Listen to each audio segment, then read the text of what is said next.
آج کی اس پرمسرت اور باوقار موقع پر مجھے خسرو فاؤنڈیشن کی جانب سے شائع کی گئی کتاب ترنگا آنچل سے ایک خوبصورت کہانی آپ سب کے سامنے پیش کرنے کا موقع ملا ہے۔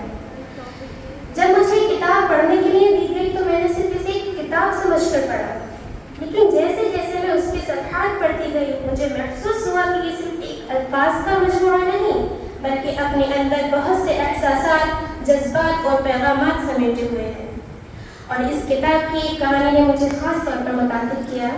مجھے لگا کہ اس کہانی کو صرف پڑھ کر آگے بڑھ جانا کافی نہیں بلکہ اس میں چھپے ہوئے پیغام کو ہم سب تک پہنچانا بھی ضروری ہے۔ تو آئیے آج یوم آزادی کے اس خوبصورت موقع پر میں آپ سب کے سامنے ترنگا آنچل کی اس کہانی کو پیش کرتی ہوں جس نے میرے دل کو چھوا اور مجھے کچھ سوچنے پر مجبور کیا۔ امید ہے آپ سب صرف سنیں گے نہیں بلکہ اسے محسوس بھی کریں گے۔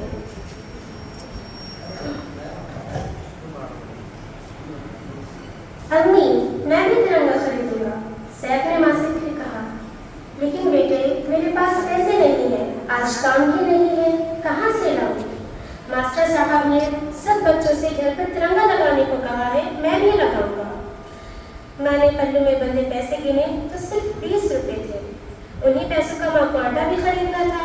اس نے سوچا 5 روپے والا کاغذ کا جھنڈا دلا دوں، لیکن وہ بارش میں بھیگ کر خراب ہو جائے گا۔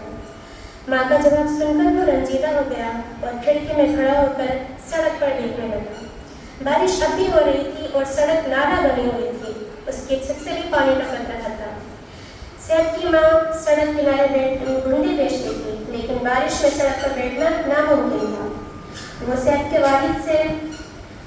والد کے گزر جانے کے بعد چھوٹے موٹے کام کر کے اپنا اور بچوں کا پیٹ پالتی تھی، لیکن سیف تو آزادی کا نشان ترنگا گھر پر پھیلا کر شہدائے آزادی کو خراج عقیدت پیش کرنا چاہتا تھا۔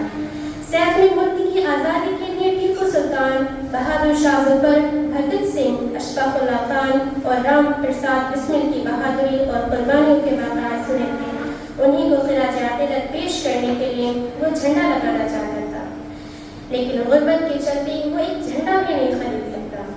ماں کو بھی بچے کے جذبے کا احترام تھا، وہ بیچاری مجبور تھی۔ دراصل پیٹ کی آگ ہر طرح کے جشن کو بھلا دیتی ہے۔ آزادی سے پہلے بھی غریب ایسا ہی تھا اور بعد میں بھی۔ اسے صرف زندہ رہنے کی جدوجہد کرنی تھی اور آج بھی جاری تھی۔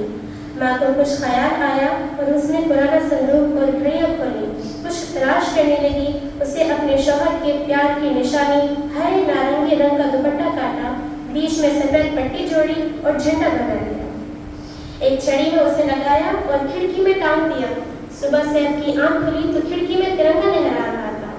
ماں نے آنچل کو جھنڈے میں تبدیل کر دیا تھا۔ ترنگا آزادی اور ماں کی ممتا کا اظہار کر رہا تھا۔ مجاز لکیوی کے شعر کے مطابق اس ماں نے وحی کیا، تیرے ماتھے پہ یہ آنچل بہت ہی خوب ہے لیکن، تیرے ماتھے پہ یہ آنچل بہت ہی خوب ہے لیکن، تو اس آنچل سے ایک پرچم بنا لیتی تو اچھا تھا۔ شکریہ۔ جے ہند، جے بھارت۔